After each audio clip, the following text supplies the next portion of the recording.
Good morning বন্ধুরা, কেমন আছো সবাই? তো আজকে আবার চলে এলাম নতুন একটা ডেলি ব্লগ নিয়ে। তো এই সবেমাত্র ঘুম থেকে উঠলাম, এখনো অবধি ফ্রেশ হয়নি। তো 8টার সময় তো ওঠার কথা ছিল, কিন্তু কখন যে অ্যালার্ম বন্ধ করে ঘুমিয়ে গেছে বুঝতে পারিনি, তো 9টা বেজে গেছে। তো এখন ফ্রেশ হয়ে নেবো, তারপরে বাকি কাজগুলো করে নেবো। তো তোমরা কিন্তু আজকে ভিডিওটা অবশ্যই প্রথম থেকে শেষ অবধি দেখতে থাকো। তো এই যে বেশি দেরি না করে চলে এলাম বাথরুমে। তো ব্রাশ করব, তাড়াতাড়ি যতটা তাড়াতাড়ি হয় ততটা তাড়াতাড়ি ফ্রেশ হওয়ার চেষ্টা করব, কারণ অনেক কাজ বাকি আছে। তো তাড়াতাড়ি ফ্রেশ হয়ে তো আমি ঘরে চলে এলাম। তো রান্নাঘরে যাব এবার। তো চা তো বসিয়ে দিয়েছিলাম, তো প্রায় হয়েও এসেছে। এবার ছেঁকে নিয়ে চটপট ঘরে চলে যাব। তো আমার আর সুব্রতর জন্য তো চা নিয়ে চলে এসেছি। যাক, চাটা খেয়ে একটু মাথা ব্যথাটা আমার ছাড়লো, এবার একটু শান্তি লাগছে। আর এই যে পিপিতা, এটা হচ্ছে আমার বড় ভাগ্নি। তো পিপিতা এই কিছুদিন হলো আমাদের বাড়িতে এসছে, তো এতক্ষণেও ঘুম থেকে উঠে ব্রাশ করছে। তো আমি তো ওকে ভিডিওতে নেওয়ার চেষ্টা করছিলাম, বাট ও খুব লজ্জা পাচ্ছিল, মুখ দেখাচ্ছিল না। তো এই যে এটা হচ্ছে দিদি ভাই, মানে আমার ননদ। তো এখানে ভাই বোনের মধ্যে গল্প চলছে সকাল সকাল। হ্যাঁ, তো এখানে বিস্কুট নিয়ে গল্প চলছে। তো আমি কখন যে ভিডিওটা করে নিয়েছি ওরা বুঝতেই পারেনি। তো চা তো খাওয়া শেষ, এবার আমি ঝটপট তাড়াতাড়ি করে বিছানাটা গুছিয়ে আমি ঘরটা পরিষ্কার করে নিলাম, কারণ রান্না করতে হবে। তো দেরি না করে চলে এলাম রান্নাঘরে, বা রান্না স্টার্ট করব। তো এই যে কালকের বেঁচে যাওয়া কিছু ভাত রয়েছে। তো এটাকে কি করব তাই ভাবছিলাম, তো ভাবলাম কি যে ভাত ভাজা করব, মানে আর কি এক কথায় বলতে ফ্রাইড রাইস। তো এখানে আমি কিছু সবজি কেটে নিচ্ছি। তো আজকে তো ডিম দেওয়া যাবে না, কারণ আজকে নাগপঞ্চমী, আমরা ডিম খাই না। তো এখানে আমি কুচি কুচি করে গাজর কেটে নিচ্ছি, আর এখানে বিনস আর পেঁয়াজও কুচি কুচি করে কেটে নিচ্ছি। তো এই সবজিগুলোই আজকে আপাতত আমার কাছে ছিল, তো এগুলো দিয়ে আমি আজকে ফ্রাইড রাইসের মতো করে ভাতটাকে ভাজা ভাজা করব। তো দেখা যাক কেমন হয় খেতে।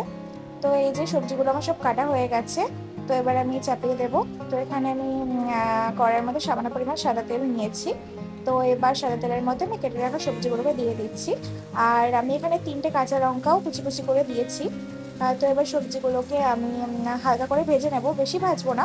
বাট সবজিগুলো অর্ধেক সেদ্ধ হবে এরকমভাবে ভাজবো, নইলে খেতে বাজে লাগবে। তো সবজিগুলো কিছুটা ভাজা হয়ে গেছে, এবার আমি স্বাদ মতো নুন দিয়ে দিচ্ছি। তো আমি এখানে হলুদ বা অন্য কোনো মশলা তো ব্যবহার করব না। তো সবজিগুলো এখন আমি আরও কিছুটা ভেজে নেব। তো আমি এখানে সয়া সসও দিচ্ছি। তো আমি আগেও কিছুটা সয়া সস দিয়েছি, তখন আর একটু লাগবে মনে হলো, ওই জন্য আরও কিছুটা দিয়ে দিচ্ছি। তো সয়া সস দিলে তো ফ্রাইড রাইসের টেস্ট আরও বেশি ভালো হয়, এই জন্য আমি দিলাম। তো আমি আগে কোনোদিন এরকম রেসিপি করিনি, তো আজকে ফার্স্ট করছি। তো দেখি কেমন হয় খেতে।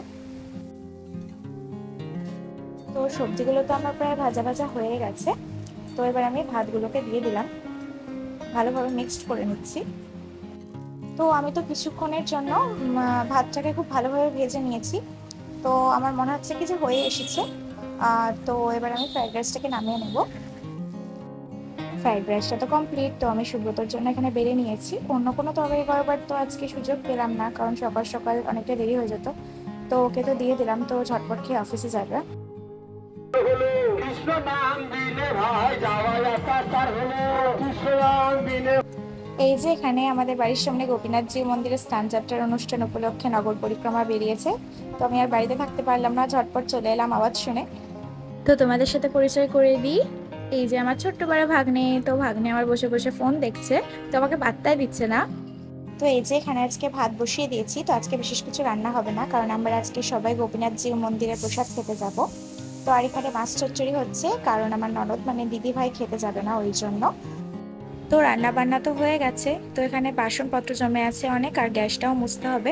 তো ঝটপট আমি রান্নাঘরটা মুছে নেব। তো আমার তো গ্যাস মোছা কমপ্লিট, আর এদিকে আমার সমস্ত বাসনপত্র ধোয়াও হয়ে গেছে। তো আপাতত ঘরটা মোছাই বাকি আছে। তো এই যে আমি এখানে ঘর মুছে নিচ্ছি তাড়াতাড়ি করে। তো আমি ঘর মোছার জন্য মফেরই ইউজ করি, কারণ অনেক তাড়াতাড়ি ঘর মোছা হয়ে যায়। তো তাড়াতাড়ি ঘরটা মুছে আমি স্নান করতে চলে যাব, কারণ স্নান করার পরে প্রসাদ খেতেও যেতে হবে, নইলে অনেক দেরি হয়ে যাবে। তো বন্ধুরা, এই সবেমাত্র সানসেনে উঠলাম, তো এখন বসে আছি। এখন সেরকম কিছু কাজ নেই, আর আজকে রান্না বান্নাও সেরকম করিনি, কারণ আজকে আমাদের বাড়ির সামনে গোপীনাথজিও মন্দিরে রাধা গোবিন্দের প্রসাদ বিতরণ করা হবে, তো সেখানেই খেতে যাব আজকে। তো বাড়ির আমরা প্রায় সবাই যাব। তো একটু পরে রেডি হব, দিয়ে বেরোবো। তো তোমাদেরকেও সবটা দেখাবো।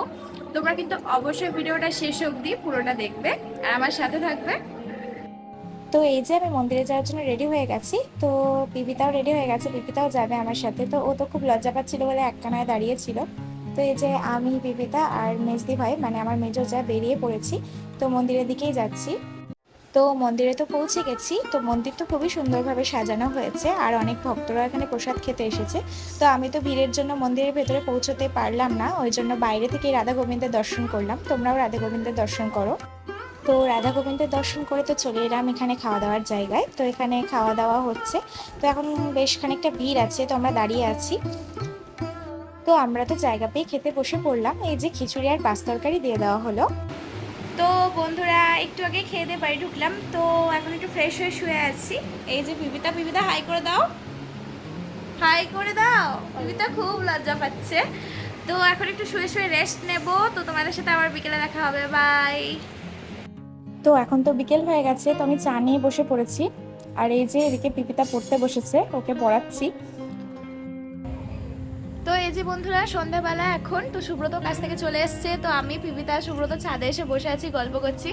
তো কিছু কাজ খুঁজে পাচ্ছিলাম না আর গরমও প্রচণ্ড লাগছিল, ওই জন্য আমরা ছাদে এসে বসে গল্প করছি। আর দিদি ভাই নিচে রান্না করছে আমাদের জন্য একটা স্পেশাল মাংসের ডিশ রান্না করছে, মানে চিকেনের ডিশ। তো একটু পরে আমি নিচে যাব আর তোমাদেরকে দেখাবো যে আজকে কি রান্না হচ্ছে। তো তোমরা কিন্তু অবশ্যই একদম শেষ অবধি আমার সাথে থাকবে। তো এই যে দিদিভাই এখানে আমাদের জন্য স্পেশাল চিকেন কারি রান্না করছে, তো তোমাদেরকে একটু দেখাই চলো। এই যে আজকে চিকেনটা একটু অন্যরকমভাবেই রান্না করছে দিদিভাই। তো এখানে টক দই আর কাজু বাদাম বাটারও ইউজ করা হয়েছে। তো এই যে চিকেনের প্রায় হয়ে এসেছে, তো দেখে তো প্রচণ্ড টেস্টি লাগছে। তো খাওয়ার জন্য তো আমি খুবই এক্সাইটেড। তো এই যে এখানে আমি, সুব্রত আর পিপিতা খেতে বসে পড়েছি, সুব্রত সার্ভ করছে। তো আমরা এখন খাবো দাবো, তারপরে কাজ সেরে তারপরে একেবারে ঘুমিয়ে পড়বো। তো আজকের দিনটা এইভাবেই শেষ করলাম আর ব্লগটাও। তো তোমাদের সাথে দেখা হবে আবার পরের ভিডিওতে। Bye, good night.